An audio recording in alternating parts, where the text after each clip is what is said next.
მოგესალმებით, დღეს შაბათია, ჩვენი გადაცემა ფაქტი მოვლენა კომენტარი ანალიტიკური საუბრები დემონ გიორხელიძესთან ერთად. მე ახლა ხმას გადავამოწმებ და დაგიბრუნდებით.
ერთი წამით კიდე და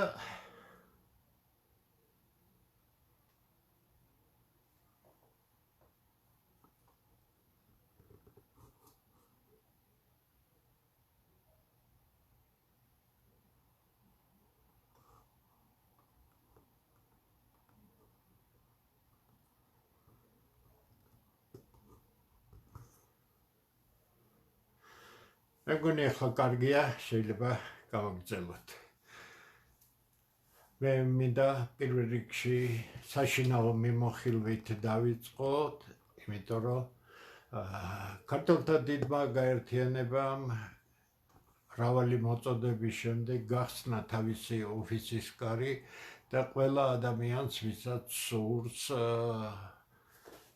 საუბარი, სადისკუსიო არაფერი გვაქვს, ჩვენი ქვეყანა ძალიან მძიმე მდგომარეობაშია, ამიტომ თავარია შეთანხმება მოხდეს, შეგვიძლია თუ არა ჩვენ ვიყოთ კოორდინირებული იმ განსაკუთრებულ საკითხში, რომელსაც ქვია ხელისუფლების აბსოლუტურად მავნებლური პოლიტიკა, რომელიც მიმართულია ქართული მიწების გასხვისებისაკენ და იმ კატასტროფული დემოგრაფიული მდგომარეობის ფონზე, რომელიც ჩვენ ჩამოგვეყალიბდა.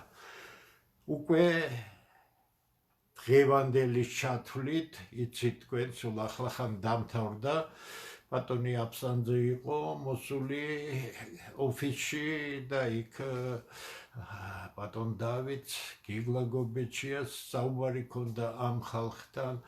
მე არ ვეხები კონკრეტული პარტიის რაობას, კარგია, ცუდია, გუშინ ჩვენ მოვიწვიეთ, ვინც მოვიდა და მოვიდა ერთი პარტიული ორგანიზაცია, უბრალოდ ორი იყვნენ, ერთი განსაკუთრებით აქტიურობდა, რომელსაც სახელი ენა მამულის სარწმუნოება ქვია, მაგრამ ის პიროვნება მე მგონი პირველად იყო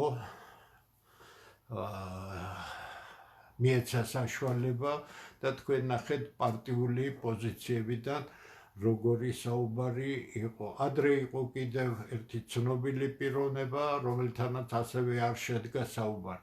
არადა ჩვენ გავაღეთ კარი მარტივი რამის გამო. ქვეყანა არის მძიმე მდგომარეობაში, მოდით უბრალო რამეზეა სასაუბრო, რამდენად კარგი ხარ, რამდენად ცუდი ხარ, ამას არ ვარჩევთ ჩვენ, არ ვარჩევთ თქვენს პოლიტიკურ პროგრამებს, ეს მიხედეთ თქვენ თავს. ხალხს უსვამ, ყველა პოლიტიკური პარტიის გასაგონად, პოლიტიკური სისტემა განადგურებულია ქვეყანაში და თქვენც განადგურებული ხართ ამ სისტემის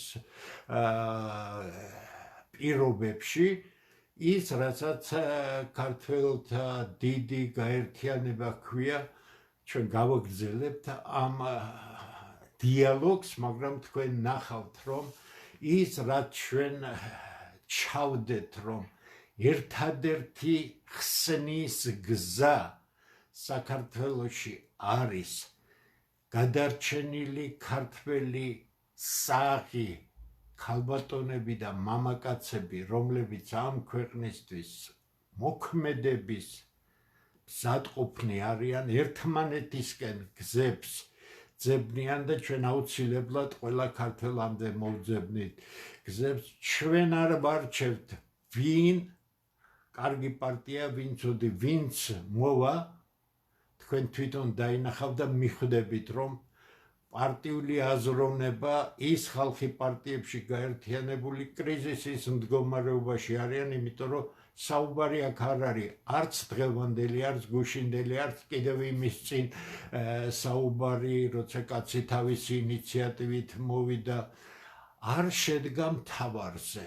ჩვენ არაფერი არ გვაინტერესებს, ჩვენ გვაინტერესებს ქართველთა დიდ გაერთიანებას. შეუძლია თუ არა კოორდინაციაში მოვიდეს თქვენთან, ვინც გინდათ ის იყავით, შეგიძლიათ დაირქვათ რა პარტიაც გნებავთ, რომ ჩვენ, როდესაც აუცილებელი იქნება გამოსვლა და ძალის დემონსტრირება, ამის გარეშე არაფერი არ გამოვა, რომ ჩვენ ვიქნებით ერთად მთავარ საკითხში, დავინარჩუნოთ ქართული სახელმწიფო, შევინარჩუნოთ ჩვენი კულტურა, ჩვენი ხალხი და ვაიძულოთ ხელისუფლება ყველა იმ მთავარი რამის გასაკეთებლად, რომელიც ჩვენ ჩავდეთ იმისთვის, რომ გამოვიდეთ ღრმა კრიზისიდან. ამის ნაცვლად საუბარია პარტიულ ინტერესებზე, საუბარია რამდენად ყოჩაღები არიან, აი მობრძანდით ჩვენთან და ჩვენ და სად მოვიდეთ, კიდე გეუბნებით, ნულოვანი რეიტინგის პარტიებში ვიაროთ და ქართული საქმე ვანაცვალოთ. ყველას გაქვთ უფლება გააკეთოთ ის, რასაც აკეთებთ. არ მაინტერესებს პარტიები. კარი ღია, ვინც მოხვალთ, ვისაუბროთ. თემა ელემენტარულია, მზად ხართ თუ არა ვიყოთ კოორდინაციაში. მე მესმის ისიც, რომ აი გუშინ ჩვენი ახალგაზრდული ფრთის ხელმძღვანელმა დაჩიმ ხმიანა ძალიან მნიშვნელოვანი რა, აი ვიღაცები გწერენო ჩვენ, რომ აი რით ვერ გაერთიანდის და ასე შემდეგ. ყველას გასაგონად ვამბობ. ეს ყოფითი წარმოდგენები პოლიტიკურ პროცესზე დატოვეთ წარსულში. მსოფლიოში არსად არ მომხდარა არც ერთ ეტაპზე, რომ პარტიები გაერთიანებული იყოს და ერთად დამდგარიყონ. არ ხდება ასე. გაერთიანება სხვა რამეა და შეთანხმება სხვა რამეა. შეთანხმება, როდესაც ქვეყნის ბედიღბალზეა საუბარი კონკრეტულ საკითხებზე, რომ ეს ქვეყანა არ იქნას განწირული, ეს არის შეთანხმების საგანი და არა ის, რომ ყველა პარტია ერთ ჭერქვეშ გაერთიანდეს და პატრიოტული შეძახილებით და არიქა დავიღუპებით და თავშევწირავთ და ასე შემდეგ. ამას ბევრი ლაპარაკი არ უნდა, ამას საქმე ჭირდება. ამიტომ ხასუსო, თქვენ კარგად უნდა დაინახოთ ის, რომ რამხელა ტვირთი აიღო ქართველთა გაერთიანებას, თქვენი გაერთიანება. ეს ჩვენი პარტია არ არის, პარტიები ჩვენ ამ საქმისთვის პარტიული მოღვაწეობა არ გჭირდება და ამას არც არჩევნებისთვის ვაკეთებთ. თქვენ ყველამ უნდა დაინახოთ, რამხელა უფსკულია იმ სიტუაციის აღქმასა და მოქმედებას შორის. ჩვენ რა კი შეზღუდული არა ვართ არანაირი გარდა ქართული წარმოდგენებისა და ქართული ინტერესისა, ამიტომ კიდევ და კიდევ მოგმართავთ. ჩვენ ავიღეთ ეს სიმძიმე, გავიტანთ ამას, რომ ყველამ დაინახოთ, მოხარული ვიქნებით თუ ამ საქმეს, ქვეყნის გვერდით დგომის საქმეს შეუმოუერთდება ბევრი ადამიანი, ისევ და ისევ ვაცხადებ, ოფისში უჭირთ ვინმე მოსვლა, გითხარით, ვინ ხართ მზად დიალოგისთვის, ჩვენ მოვალთ, სადაც გნებავთ, იმიტომ რომ აქ ჩემთან მოდი, შენთან მოვალ, მე უკეთესი ვარ, ეს არის ბავშვობა. ამ ბავშვურმა პოლიტიკამ და ამ არასერიოზულმა პოლიტიკამ საქართველოს უზარმაზარი ზიანი მიაყენა. ფაქტობრივად პოლიტიკური სპექტრი ვეღარ უწევს და ვერ აბალანსებს საქართველოს დღევანდელ აბსოლუტურად არალეგიტიმურ ხელისუფლებას, რანაირი კანონიც არ უნდა მიიღოს საქართველოს ხელისუფლება, ის ლეგიტიმური ვერ გახდება. ლეგიტიმაციის მიღებისათვის ჩვენ შემოგთავაზეთ ხელისუფლებას მიმართავთ კონსტიტუციური სამართლის აღდგენა. ერთ ისტორიულ ცნობილ ადგილზე ყველანი შემოუჯდეთ, დიდ მრგვალ მაგედას შევთანხმდეთ, როგორია ურთიერთობა საზოგადოებაში პოლიტიკურ ძალებს შორის, როგორია არჩევნებისადმი დამოკიდებულება და ასე შემდეგ. შევთანხმდეთ იმაზე, რომ ეს სახელმწიფო ხელუხლებელია და ასე შემდეგ და ამის შემდეგ ჩვენ შეთანხმებულ რეჟიმში მივიღოთ სწორი, გაუყალბებელი საარჩევნო კანონმდებლობა, შევარჩიოთ სწორი ადმინისტრაცია, დაინიშნოს ახალი არჩევნები, ეს მესამე ეტაპზე მხოლოდ, როცა ყველაფერი ორი წინ გაკეთდება და ისე ჩავატაროთ ეს არჩევნები, რომ ხალხის არჩევანი არ იყოს გაყალბებული და შეთანხმებულ რეჟიმში გამარჯვება იყოს ყველასთვის აუცილებლად აღსაიერებელი, იმიტომ რომ სხვანაირად ეს არც მოხდება. თუ ჩვენ თანხმდებით თამაშის წესებზე, მანამდე გააგრძელოს ამ არალეგიტიმურმა ხელისუფლებამ, როგორც დროებითმა მთავრობამ, თავისი საქმიანობა ხაზს უსვამს. მიზანი არის კრიზისის დაძლევა, არანაირი პოლიტიკური რესურსი, არანაირი ცოდნა, არანაირი პოლიტიკური შეხედულება თუ როგორ უნდა გამოიყვანოს საქართველო ამ კრიზისისგან დღევანდელ ხელისუფლებას არ აქვს. მე უბრალო რამეს შევეხები, ძალიან მარტივ რამეს, იცი ჩემი აზრი, პიროვნულად არ არის ეს შეფასება. პრემიერ-მინისტრის ყველა განცხადება საგარეო პოლიტიკას თუ საშინაოს ეხება პოლიტიკური სიშტერის დონეა.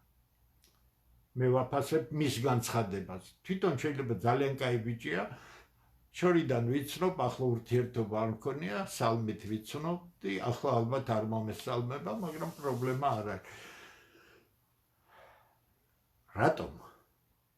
ეს არის იდეოლოგიით გაბრუებული ადამიანის შეხედულებები, ნახეთ, იმ განცხადებებს, რასაც ქართველთა დიდი გაერთიანება აკეთებს, ხელისუფლებამ უკვე გააკეთა ირიბი, მან დაიწყო საუბარი დემოგრაფიაზე, მაგრამ გამაოგნებელი რაღაც ლეწა პრემიერ-მინისტრად უკვე დემოგრაფიული პრობლემები, სოფხედულობის ბრალი ყოფილა და ამდენად ეს ბუნებრივია. გასაგებია, რა კი ქართველები ქრებიან, ეხა ჭკვიანი, პრაგმატული ბიჭები არიან და ამიტომ ყიდიან ამ ქვეყანას. ქართველი მაინც არ იქნება და სოფხედულობა ცუდი აქვს ქართველს და ნადგურდება და მართალია, აბსოლუტურად სწორია.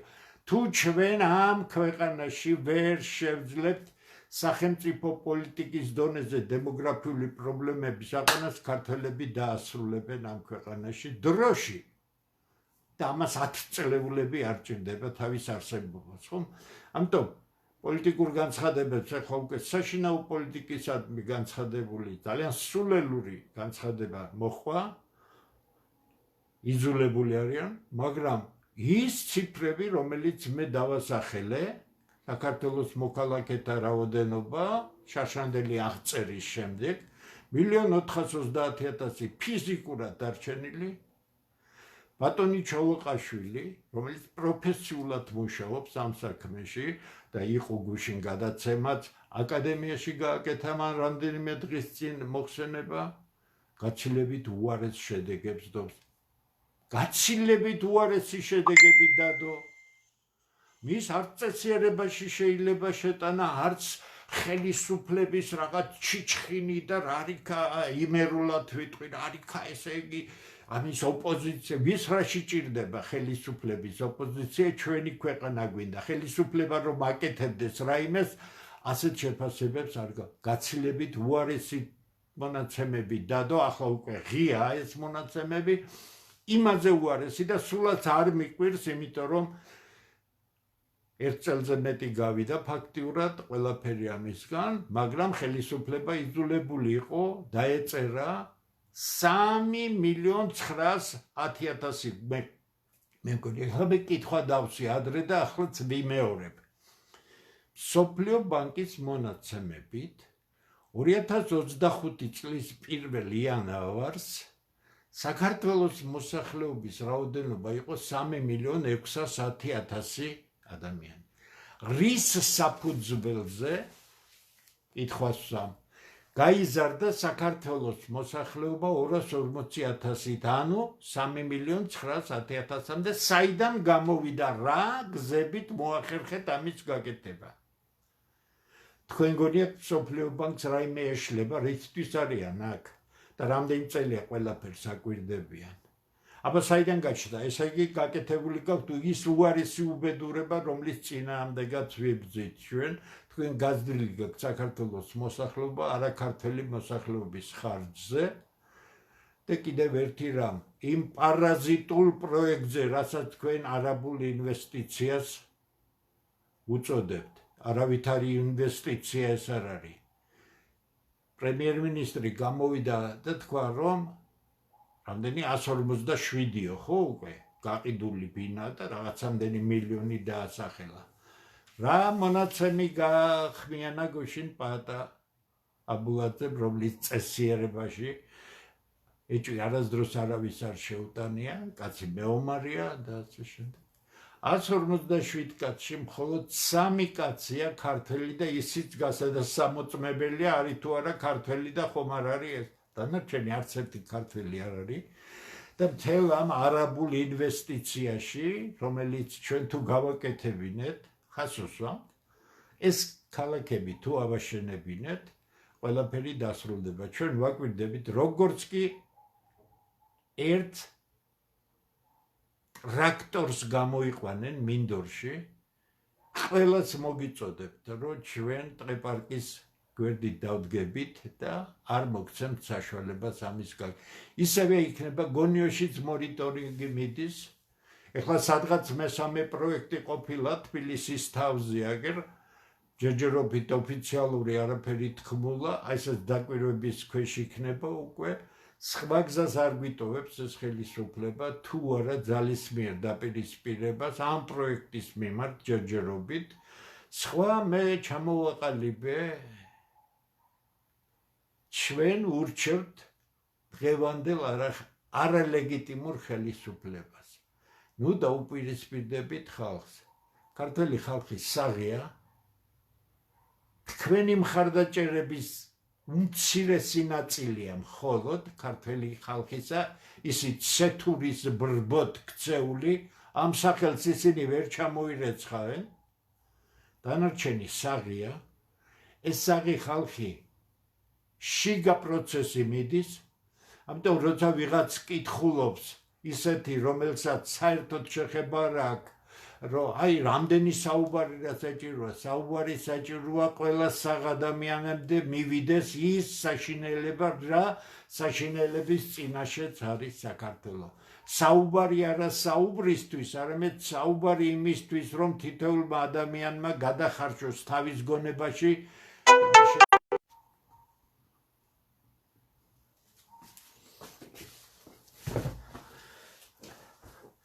მე მგონი ისევ აღდგა. ნახო, კი. გადადგით ნაბიჯი, დაიხიეთ უკან. გადადით დიალოგზე ქართულ ხალხთან.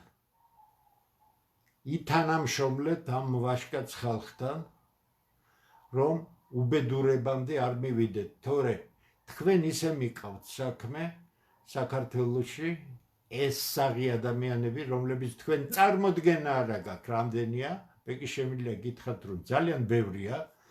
ყველანი მობილიზაციის ეტაპს გადის საკუთარ გარემოში, ჯერჯერობით ვერ ხედავენ იმის აუცილებლობას და არანაირი აუცილებლობა არ არის. ქუჩაში გამოვიდნენ ახლა და ჩვეულებრივი გააგრძელონ, როგორც 33 წელი არის, არა. ის, რასაც ქართულთა დიდი გაერთიანება აკეთებს, უნიკალურია ქართულ უახლეს ისტორიაში, არის მიმართული აბსოლუტურად ქვეყნის შენარჩუნებისთვის და არანაირი პოლიტიკური პირადი მიზნები არ დევს ამაში, ამიტომ გადადგით ნაბიჯი, დაიხიეთ უკან, დაიხევა იქნება შეჩერება ამ არაბული ინვესტიციებისა და ეს სისუსტე კი არ იქნება, არ იქნება ვიღაცამ შეგაშინათ, არამედ გონიერება იქნება. როგორ გინდათ ქართველების მეშვეობით, როგორ უნდა აშენდეს ეს ორი ქალაქი, ამაზე დეტალურად შეგვიძლია გისაუბროთ, მე გითხარით კიდევაც სქემა, არანაირი არაბული ფული არ ჭირდება ამას, საქართველოში არის მაგ ფული, საქართველოს ხალხის იქნება ეს ქალაქები თუ გჭირდებათ, მაგრამ იმ დემოგრაფიის ფონზე, იმ მიგრაციის ფონზე ორი ქალაქი ვისთვის შენდება.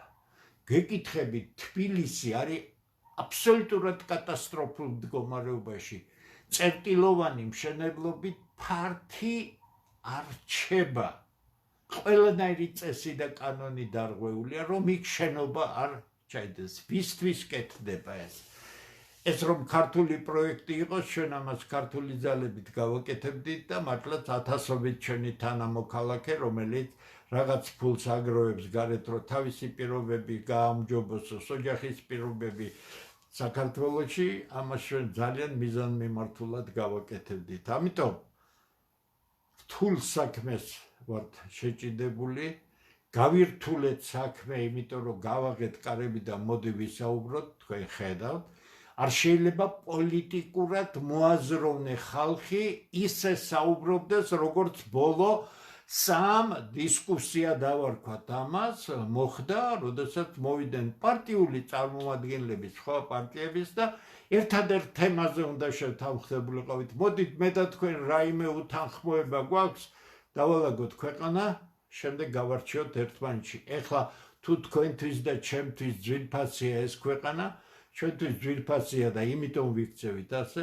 იმიტომ გელაპარაკებით, რომ ვიცით, რომ თქვენ პარტიულ ჩარჩოს ვერ გაცდებით, კატასტროფა იყო გუშინდელი განცხადებები, ხო სწორია, მაგრამ თქვენ ეს ყველაფერი უნდა დაინახოთ და თქვენ უნდა გააკეთოთ დასკვნები. მე არაერთი ადამიანი მეხმიანება, შესანიშნავი ვაჟკაცები, რომლებიც ყველანაირ წვდომას თავისი ინტელექტით, ქართველი კაცის ინტელექტი მის ბუნებრივ კულტურულ ფუძეშია, მის წარსულშია, წარსულიდან მომდინარე აღზრდაშია, ყველაფერს მიხვედრილები არიან, ამიტომ ეს დისკუსიები, კიდე გეუბნებით, თუ ვინმე შემოგვემატება, მოხარული ვიქნებით, ჩვენ კი არ შემოგვემატება, ქართულ საქმეს შემოემატებით, ჩვენ მივემატებით იქეთ. რა პრობლემაა, გვითხრას ვინმემ, რომ იგივე პოზიციებზია, ეს ქვეყანა უნდა გადაარჩინოს, ჩვენ თუკი მოგვემატებთ, ჩვენ მივემატებით, პრობლემა არ არის, მაგრამ თქვენ ხედავთ რა ამხელა უბსკრულია, რა კატასტროფული აზროვნება პარტიულ ჩარჩოში, ამიტომ ამ პარტიებს მივმართავ მე, არანაირი შანსი არ გაგაჩნიათ. ხართ განწირულები. განწირულები მუდმივი წაგებისათვის. თუ ამ გზად გინდა დაადგეთ და საკუთარი ამბიციები დაიკმაყოფილოთ, ჩვენ გაგიღეთ კარები, 10,000-ობით ადამიანი უყურებს ამ გადაცემებს, მოგეცით საშუალება გამოჩენილიყავით და მე არ ამგონია თქვენი მეორედ გამოჩენა რაიმე სასურველი იყოს იმ მაყურებლისთვის, რომელმაც ეს ყველაფერი ნახა, მაგრამ ჩვენ გავაგზავნებთ ამას. პარასკევს ჩვენ გვექნება მორიგი შეხვედრა, ანუ შემდეგ პარასკევს და მთავარი აქ რა არის, ჩვენ გავაღეთ კარი და ვხედავთ, რომ გარკვეული ინციდენტები რაღაც ხდება, წამოძახილები, დამსწრეთა მხრიდან პროვოკაციული განცხადებები და ასე შემდეგ და ასე შემდეგ. არ გვინდოდა არაფრის შეზღუდვა, მაგრამ ადამიანი მოსულია, რომ ადევნოს თვალყური, კეთილი ინებოს ადევნოს თვალყური, ანდა თუ რაიმეში უნდა მონაწილეობა, წინასწარ შეგვითანხმეს, რომ დაჯდება იქ და რაიმეს ისაუბრებს, ხო? არც ეს არ გავაკეთეთ რაგვე შეზღუდვა, მაგრამ ჩვენ არ დავუშვებთ, რომ ვინმემ რაიმე პროვოკაციული განცხადებები აკეთოს, თუ გნებავთ ნებისმიერი ინსტიტუციის მიმართ, რადგან ეს ყველაფერი არ ჯდება იმ ინტერესებში, რასაც ქვია ქვეყნის ინტერესები, პრობლემები არის ყველგან, პრობლემებს უნდა ყველგან მოვა და პირველ რიგში ეს ქვეყანა უნდა გადარჩეს. მერე პრობლემებსაც მოეგვარება და მე შემიძლია გითხრათ, რაც უფრო გართულდება ქვეყანაში სიტუაცია, დარწმუნებული იყავით, რომ ყველა ინსტიტუციაში, არ მინდა კონკრეტიკაზე გადავიდე, საკმარისია ჯანსაღი ხალხი, რომ ისინი დადგნენ საკუთარი ქვეყნის გვერდით. ამიტომ ნიჰილიზმი არ არის საჭირო, არის გაერთიანდით, კი არ უნდა გავერთიანდეთ, უნდა შევთანხმდეთ.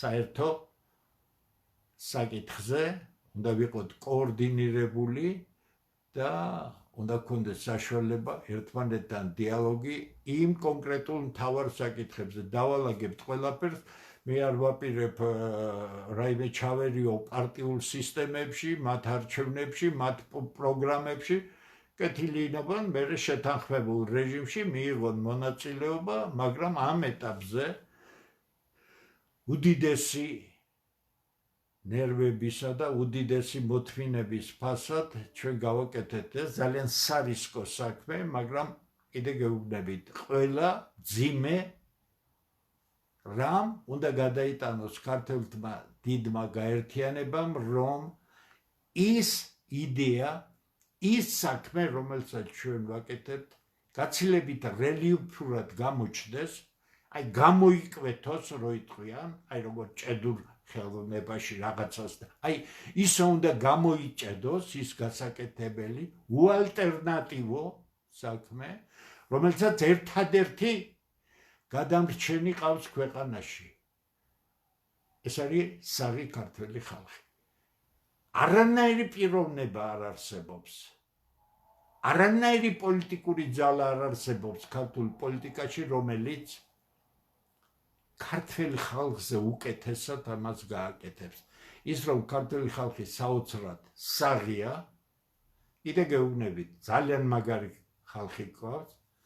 თიანეთში ნახეთ, თიანეთის ადგილობრივ ხელისუფლებას მივმართავ, საქართველოს ხელისუფლებას მივმართავ.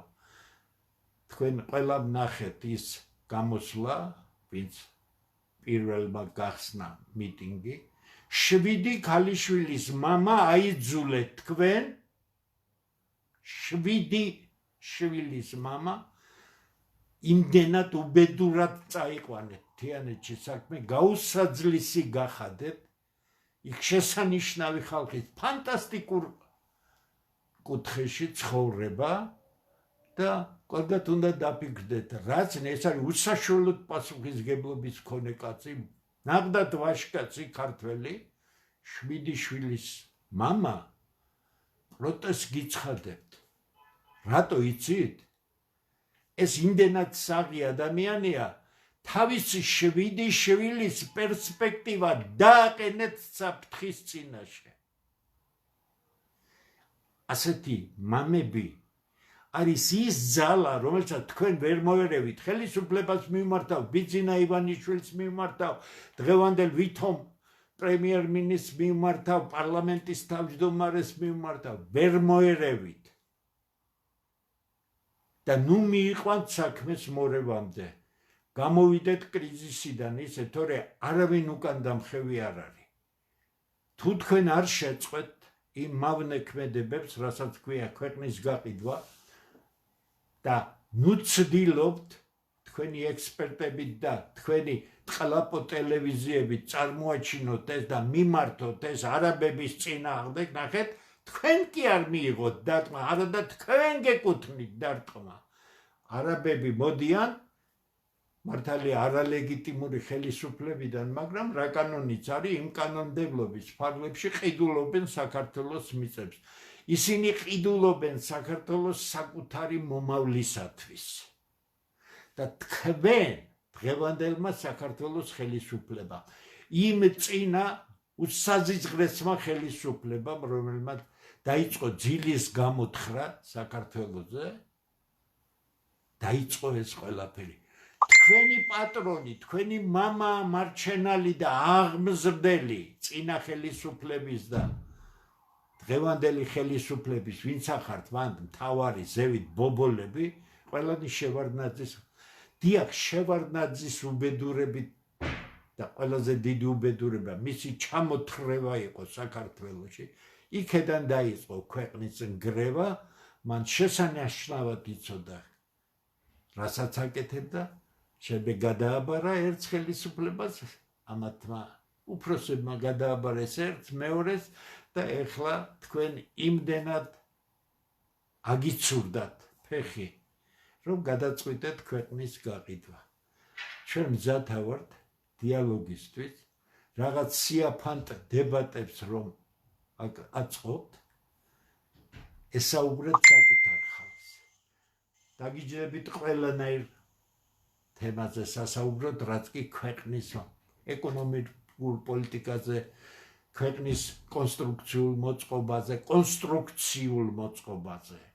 კონსტრუქცია როცა ცნობილი მას შემდეგ კონსტიტუცია ამაგრებს და კანონიერ ძალას აძლევს დაგიჯდებით არაბულ ინვესტიციებზე და აი პირობას გაძლევთ რამდენად უვიცები ხართ თქვენ ამ განცხადებებში რომ ეკონომიკას განავითარებთ და ეკონომიკა ვითარდება აი ძალიან 7 ტონებში აბსოლუტურად 7 ტონებში მხოლოდ პროფესიული საუბრით თქვენ დარწმუნდებით რა დონეზე ატყუებთ საკუთარ მოსახლეობას არადა მაგარი ხელისუფლება რო იყოთ თქვენ ხალხს არ უნდა ატყუებდეთ თქვენ ღიად უნდა შეგეძლოთ იმის თქმა რომ რაღაც გამოგივიდათ რაღაც არ გამოგივიდათ იდეალური და აბსოლუტური არაფერია მაგრამ არაფერი არ გამოგივიდათ გარდა ქვეყნის ნგრევისა ფორმა შეუცვალეთ ნგრევას თორე უარესად ანგრევთ ვიდრე წინა ხელისუფლება ანგრევდა ამ ქვეყანას ამიტომ გაგრძელდება ყველაფერი მაგრამ მე ისე და ისე როგორც მოგმართავდით ისევ მოგმართავთ საქართველოს არ არსებობს საქართველოში სხვა ძღალა ნუ ელოდებით ამას ერთავ ჩემმა კარგმა ნაცნობა ძალიან ოდიოზურმა ფიგურამ თქვა რომ აი საქართველოს ელოდებაო ერთი კუთხის კაცი დაასახელა ხო ეს მითოლოგიური აზროვნებები ჩვენთვის ყველა კუთხის ადამიანი არის შეუცვლელი იმიტომ რომ საქართველოს სიმდიდრე მის ფანტასტიკურ კუთხეებში არის და იმ სუბკულტურების საოცარ ერთობაში არის რომელიც შემდეგ დიდ ქართულ კულტურას ქმნის ამიტომ ვერავინ ვერ გამოჩნდება ცოცხალი თაობები აგვარებენ პრობლემებს და ჩვენ გვეყოფა იმის ძალა რომ ქვეყანა ამ უბედურებიდან გამოვიყვანოთ დიალოგი სჯობს სამოქალაქო დაპირისპირებას გზებზე შეთანხმება როგორ გამოვიდეთ კრიზისიდან სჯობს ვიდრე ძალისმიერ გარჩევებს და სისხლისღვრას სამოქალაქო ომის სახით მაგრამ თუ თქვენ ამ ქვეყნის გაყიდვას ამ ქვეყნის ნგრევას არ შეეშვებით ეს ქვეყანა მივა აუცილებლად სამოქალაქო დაპირისპირამდე და ეს მხოლოდ თქვენი ბრალი იქნება ამის სურვილი არავის არ აქვს მაგრამ იცოდეთ თქვენ რომ ქართულ სახელმწიფოს თქვენ არავინ გაგაყიდინებთ და ამისთვის რომ დაიხოცოს უამრავი ადამიანი თქვენც დაიხოცებით სხვათა შორის ამიტომ კრიზისია სერიოზული კრიზისია იტყუებით უსაშველოდ იტყუებით ამ არაბების შემოთხრევით მაგ არაბებს წერილები გაეგზავნათ და კიდევ გაეგზავნება შარში ყოფენ თავს ეხლა ვინც დაკავშირებულია არაბულ საქმეებთან კეთილი ინებეთ და აჩვენეთ ეს ვიდეო გადაუთარგმნეთ მაგ არაბებმა არაბულ კულტურის პატივისცემელი ხალხი ვარ ჩვენ ძალიან მაგრამ მე არაბულ კულტურას ვცემ არაბეთში და სტუმრად თუ ჩამოდივლენ კულტურული გაცვლის თვალსაზრისით გინდა კონცერტებით გინდა ისე ღონისძიებებით მაგრამ ისინი ქართულ მიწებს ვერ იყიდიან კიდე გეუბნებით არაბებს მოგმართავთ, არა ხართ თქვენ უჩქუო ხალხი, ფანტასტიკურად ჭკვიანი ხალხი ხართ, მაგრამ ისევე როგორც დასავლეთ ევროპას შეეშალა და თბილისში LGBT პრაიდები მოინდომეს, იმდენად გადაგვარებული ჭკუა ჰქონდათ, იმდენად მახინჯები იყვნენ ამ იდეოლოგიური წნეხისგან, რასაც ნეოლიბერალიზმი ქვია, ქართველებს მოუნდომეს გადაგვარებული ვიღაც ერთი ჯგუფი ქართველების მეშვეობით თბილისში გეი აღლუმების მოწყობა. რა მიიღეს კარგად იცით. მე დღეს ამერიკენ კონსერვატივის სტატია დავდე, ყველაფერი აღწერილი იქ შესანიშნავი. მათ შორის საქართველოა ძალიან კარგ კონტექსტში ნახსენები. არ გამოვიდა ევროპას, ხომ არაბებს მოგმართავთ. არაფერი არ გამოგივათ. ყველა ფულს დაკარგავთ. გარანტირებულად გეუბნებით. ეხლა თქვენ თუ გინდათ აქ შიგა დაძაბულობა მოაწყოთ იმით, რომ თქვენს მიერ შემოყვანილი ახალგაზრდებს იარაღი დააკევებინოთ ხელში, ამითაც ვერაფერს ვერ მოიგებთ. მაშინ ეს დიდი უბედურებით დასრულდება თქვენთვის, ჩვენც მაგრად დავზიანდებით. ამიტომ შეეშვით საქართველოს, მობრძანდით, აკეთეთ ბიზნესი, მოიღეთ მოგება და წადით. მერე ისევ მოდით, ბიზნესი აკეთეთ, ნახეთ საქმიანი ქართველები, მაგრამ საქართველოს ვერ იყიდით. გაფრთხილებთ, არაბებს მოგმართავთ, დიდი ფულის პატრონებს, უსაშველოდ დიდი ფულის პატრონებს. საქართველო არ იყიდება. თქვენ დაიჭირეთ გამყიდველი ხელისუფლება, მაგრამ იცოდეთ, რომ ეს არალეგიტიმური ხელისუფლება. ყველა ნაბიჯი გადადგმული ამ და წინა ხელისუფლების მიერ, რომელიც კონსტიტუციის დონეზე ეწინააღმდეგება იმ ძირითადი რესურსის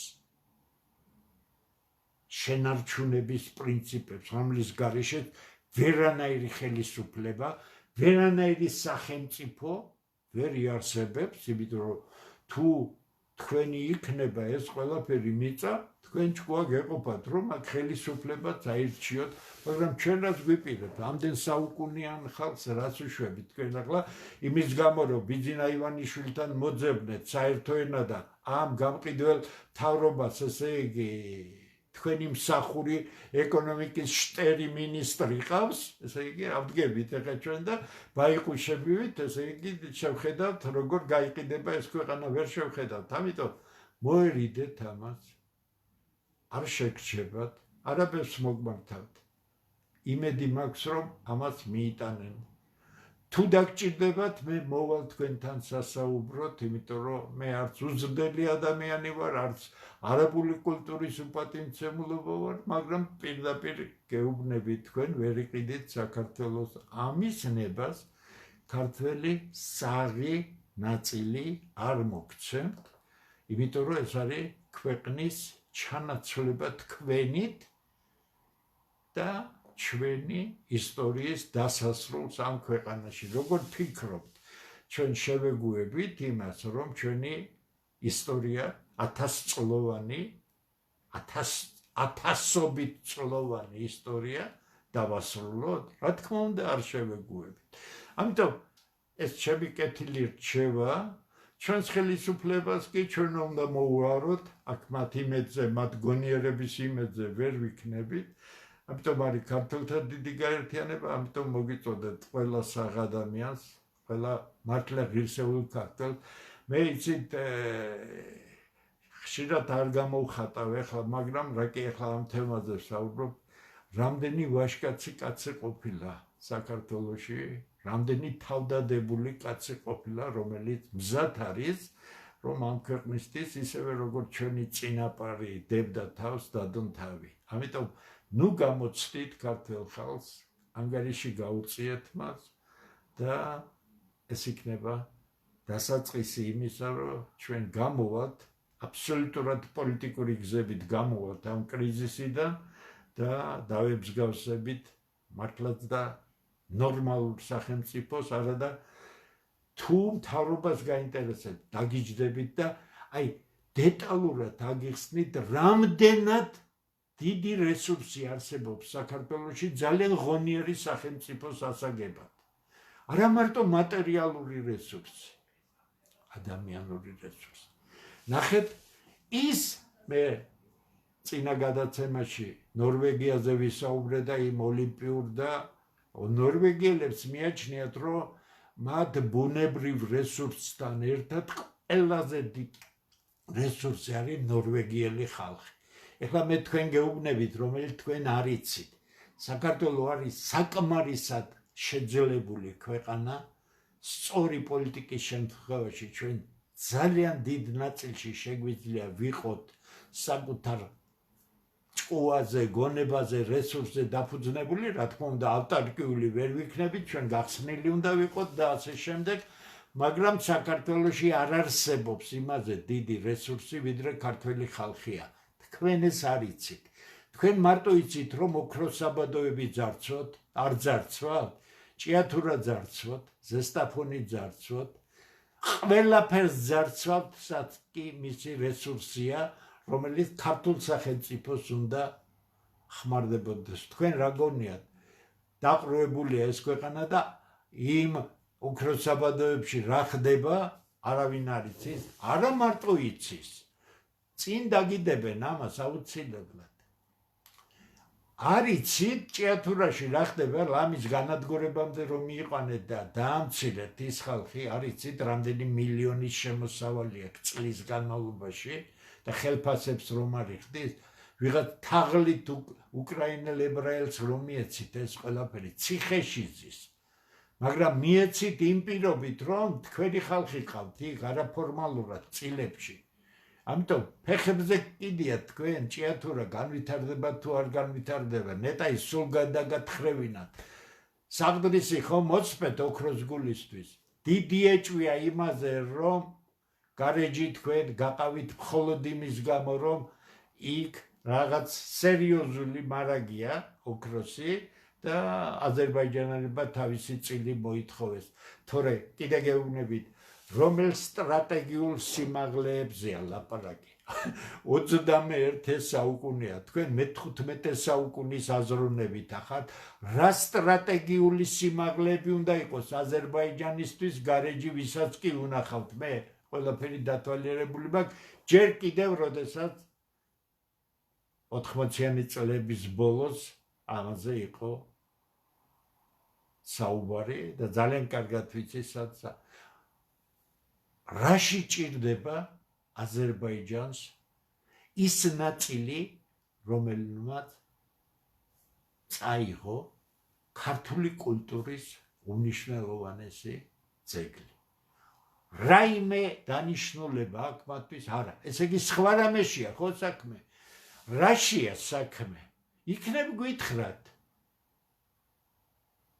რატომ არ უჩივლეთ ლაზარე ჯორბენაძეს სასამართლოში, რო დაგაბრალათ ის და რო გამოიყვანეთ ის საწოდავი თქვენი ექსპერტები და აბა ვერ გადაუღო სურათიო, როგორც კი უჩივლებთ ბატონ ლაზარე ჯორბენაძეს, სასამართლო წესით გამოთხოვილი იქნება, აბა კაცს რო გინდათ რაღაცა ცილის წამება დაუნტკიცოთ, საფუთხე უნდა ჩვენოთ. სასამართლო წესით იქნება გამოთხოვილი ის, რაზეც ბატონ კობახიძეს ხელი აქვს მოწერილი.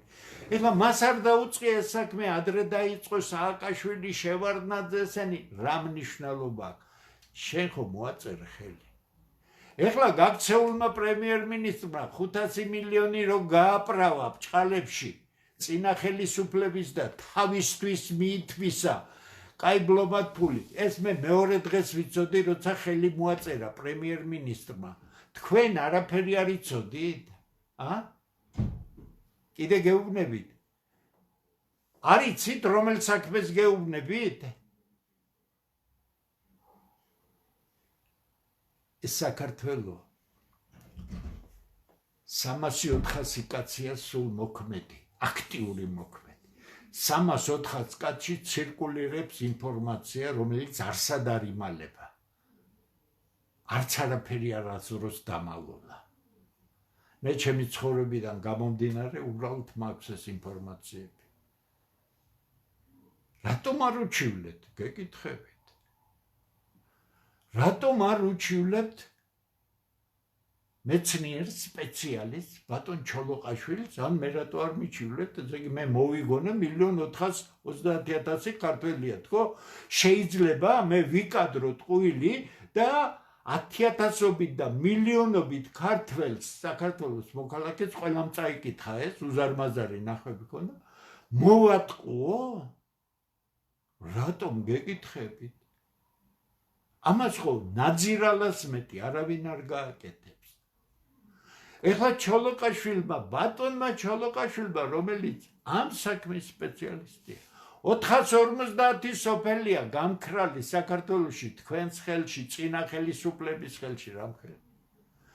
იმაზე ნაკლებია ქართველი საქართველოში, ვიდრე მე დავასახელე. არ მიკვირს. იმიტომ რომ 200,000 მაინც იქნებოდა ლტოლვილი 2025 წელს, გამოვაკელით 1,400,000, 200,000, მალე დაზუსტება ეს მონაცემი და თქვენ მიიღებთ იმ მონაცემს, რაც ბატონმა ჩოლოყაშვილმა გამოაცხადა. რატომ არ უჩივლებთ? რა უნდა გვიჩივლოთ? საბუთი ხო უნდა მოიტანოთ. ამიტომ რასაც ვლაპარაკობთ, თქვენ ძალიან კარგად იცით, არა კონკრეტული პიროვნების წინააღმდეგ ვლაპარაკობთ და არა პირადი რაღაც ინტერესების გამო. ჩვენ გიხსნით ქვეყნის მდგომარეობას. თქვენ მიყავთ ქვეყანა უბედურებისკენ. ჩვენ არ მოგცემთ ამის საშუალებას, რომ ქვეყანა წაიყვანოთ უბედურებისკენ. ჩვენ ცდებით? მოდით. ვინმე დაგვიჯინეთ სასაუბრად. აი საქართველოს ხელისუფლებას მივმართავ.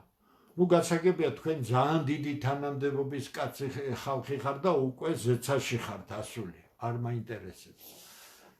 თქვენი მთავრობის მთავარი პირები, კონსულტანტები, სპეციალისტები თუ არის, ან მობრძანდით ქართველთა დიდი გაერთიანების ოფისში და პირობას გაძლევთ. ჩვენ სანიმუშო ზნეობისა და მორალის ხალხი ვართ ქართველებთან ურთიერთობაში. თავისუფლებას არ მისცემთ, ტონიც კი ავამაღლოთ და მოდულაციებში და ტონალობების ცვლილებებით გესაუბროთ თქვენ, არა პროფესიულად დავგიჯდებით, ან თქვენ დაგპატიჟეთ. დაგპატიჟეთ ჩვენ სადაც გნებავთ, მაგრამ ყველაზე კარგი, თქვენ ისიც არ გესმით. თქვენთვის რამხელა დიდი ავტორიტეტი იქნება ქართველთა დიდ გაერთიანებაში რუსთაველის 18-ში მოსვლა. ამასაც ვერ გძნობთ. რატო იცი? არა ხარ პოლიტიკოსები. გაჩნდა ხალხი, რომელიც თქვენ არ გერიდებათ და პირად გამდიდრებისთვის და პირად სარგებლობისთვის კი არ გეუბნება ამას, რასაც ჩვენ ვლაპარაკობთ, არამედ ქვეყნის სასიკეთოდ გეუბნებით. ხართ მაგრები? მობრძანდით ოფისში. ხართ მაგრები? ჩვენ მოვალთ სადაც გნებავთ. იმაში ეჭვი არ გეპარებათ, რომ ჩვენ აბსოლუტურად კორექტული და არასდროს არ გავცდებით ზნეობისა და მორალის ფარგლებს. წარმოიდგინეთ, ეხლა ყველას მოგმართავთ. არაფერი არ გვჭირდა იმისა, რომ ჩვენ ამხელა ტვირთი აგვეღო ჩვენ თავზე და ხან შემოხტომებია, ხან რაღაცა. მაგრამ ამის დათმობა არ შეიძლება. ამას თუ მოვერიდე, მე რა ვიღაცა გამლაძღავს, ვიღაცა ცუდად იტყვის, მაშინ დაიღუპა ყველაფერი, ჩვენ მივეცით, ჩვენი თავი დავაყენეთ დარტყმისვეს. ნუ თუ ეს ძნელი გასაგებია. იმიტომ დავაყენეთ დარტყმის ქვეშ, რომ ძალიან კარგად ვიცით ამ გზით, ამ აზრზე მყოფი 10,000-ობით და 100,000-ობით ქართველია საქართველოში და თქვენ მალე იხილავთ ქართველთა დიდ გაერთიანებაში ყველა ამ ადამიანს. ყველას ვის იგნორირებასაც თქვენ ვერ მოახერხებთ. ამიტომ ძალიან კონსტრუქციულები ვართ, ძალიან საქმიანი ხალხი ვართ. აბსოლუტურად თავდადებული ხალხი ვართ არ გინდათ წესიერი ყოფა, გამოვიდეთ კრიზისიდან. არ გინდათ ჩვენი გაგონება, მაშინ დაჯექით და გითხარით კრიზისიდან როგორ გამოხართ. სანამდე გინდათ ახლა ამ საცოდავ ნაცებს ედებატოთ მან. სანამდე გინდათ მოაწყოთ ეს სიაბანდობა, რომ ვითომ ოპოზიციური პარტია გიზით პარლამენტში. ასე არ ხდება კრიზისიდან გამოსვლა. კრიზისიდან გამოსვლის ერთადერთი გზა არსებობს. უნდა აღიარო, დაინახო და ჩაყვე ბოლოში სად არის კრიზისის მიზეზები და მოაგვარო ესენი. სხვა გზა კრიზისის და მორევით კრიზისი არ ძრება. მაგის სხვა სცენარია და სხვა გართულებები მოყვება. ამიტომ რა გავაკეთოთ? რომელ გზას ისწრებ? ჩვენ გზა არჩეული გვაქვს. ჩვენ მზათა ვართ ყველანაირი ნაბიჯისთვის, რომელიც ამ ქვეყანას გადაარჩენს. თუ თქვენც იგივე აზრის იქნებით, იმიტომ რომ სხვა გზა არა გაქვთ. სხვა გზა დაამთავრეთ ტრაგიკულად, ხაზუსო. კიდე გეუბნებით, ტრაგიკულად დაამთავრებთ, იმიტომ რომ თქვენ შეეხეთ საქართველოს მომავალს. თქვენ შეეხეთ და საფრთხის ქვეშ დააყენეთ ქართველების მომავალი ამ ქვეყანაში, სადაც მილიონობით ადამიანია შეწირული საკუთარი მიწა-წყლის დაცვაზე. და თქვენ გონიათ ეს ყველაფერი დავიწყებულია და თქვენ გონიათ ეხლა ესე იგი დააჩმორეთ ქართველები. ხას უსვამ, ცუდად ნულაპარაკობთ ქართველებზე ვიწრო წრეში, ეს წინა ხელისუფლებასაც მოუვიდა, რაიოლად დავაჩმორეთ ქართველებიო და თქვენც მიყვებით ამ გზას, მაგრამ ეს აბსოლუტურად მცდარი გზაა. დიდი მადლობა ყურადღებისათვის. მე დღეს მეც აღარ შეგაწყენ თავს. საერთაშორისო სიტუაციები ისეთ სტადიაშია, რომ ყველაფერი დახუმძლულია, აი რაღაცები უნდა მოწყდეს. ერთ-ერთი უმნიშვნელოვანეს რამეს გეტყვით, საშინელი გამოხტომა გააკეთა კალასმა რუბიოს მიმართ. ძალიან სერიოზულ გამოხტომებს აკეთებს და ზელენსკი.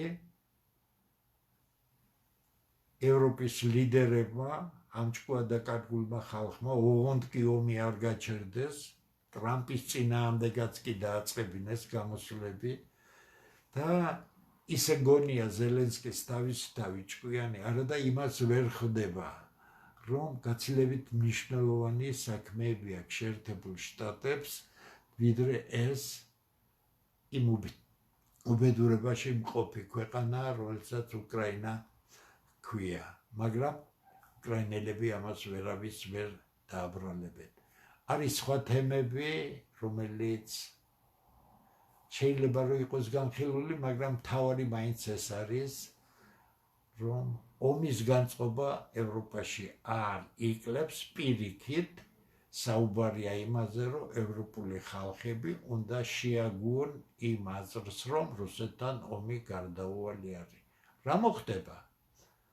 ეს დამპალი ევროკავშირი და უკვე სერიოზულად არის საუბარი იმაზე, რომ ევროკავშირის დღეები დათვლილია, სხვა ფორმა უნდა მიიღოს მან, კონფედერაციაზეა საუბარი, სხვა რაღაც გონივრულ ნაბიჯებზეა საუბარი, რომ არ მოხდეს ის, რომ ამ გლობალისტურმა შეხედულებამ სუვერენული ქვეყნების ინტერესები შეზღუდა და აქ არის საქართველოს ყველაზე საუკეთესო გზა, რომ ქართული სუვერენიტეტის დათმობა ნიშნავს დათმოშენი მომავალი, ქართული სახელმწიფო ხელუხლებელია, რა და როგორ უნდა გაკეთდეს ამ თულ დროში საუბრის სხვა თემაა, თუმცა არაერთხელ მისაუბრია, ამიტომ ყველაფერი წინა გვაქვს, უკრაინის მოვლენები გაირკვევა სხვა მოვლენებით, მე განსაკუთრებით მაფიქრებს ირანის საკითხი, სადაც არ არის მარტივად საქმე, მაგრამ ირანი არ არის პატარა ქვეყანა, რომელსაც რაიმეს დააკლებ ასე იოლად. არ დაგავიწყდეთ ერაყში 9 თვე იბრძოდა ამერიკელები, სანამ გაანადგურებდნენ ერაყის არმიას და დაიჭერდნენ სადამ ჰუსეინს. მაშინდელი ერაყი მომარაგებული და შეიარაღებული იყო ამერიკელების მიერ.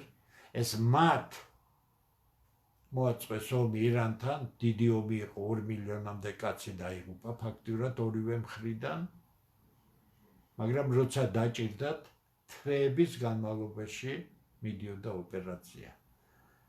თქვენ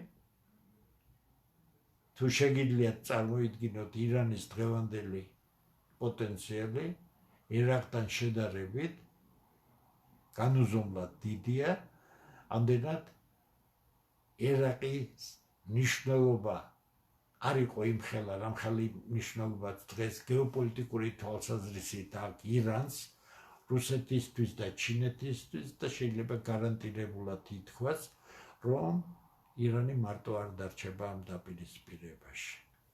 ასე რომ მე ეს ყველაზე მეტად მაფიქრებს, იმიტომ რომ ამერიკელებს პრობლემა ექნებათ თავისი თვითნავებისა და ბრძოლის შემთხვევაში ჯარების განთავსებისთვის, დროებით, ლოკაციებისთვის. ისრაელი ამისთვის ფათკაი არ არის, სხვა ქვეყნები ამერიკელებს არ დაუთმობენ ტერიტორიებს, რჩება საქართველო თავისი აბსოლუტურად 9 სკამზე მჯდომი ხელისუფლებებით და ღმერთთან უკნას იმედია, რომ არაფერი მოხდება. დაგემშვიდობებით, კარგად ბრძანდებოდეთ, ხნეობას გისურვებთ და ღმერთი იყოს შემწე ამ წმინდა საქმეში ყველა სახი ქართველისა. მადლობა დიდი.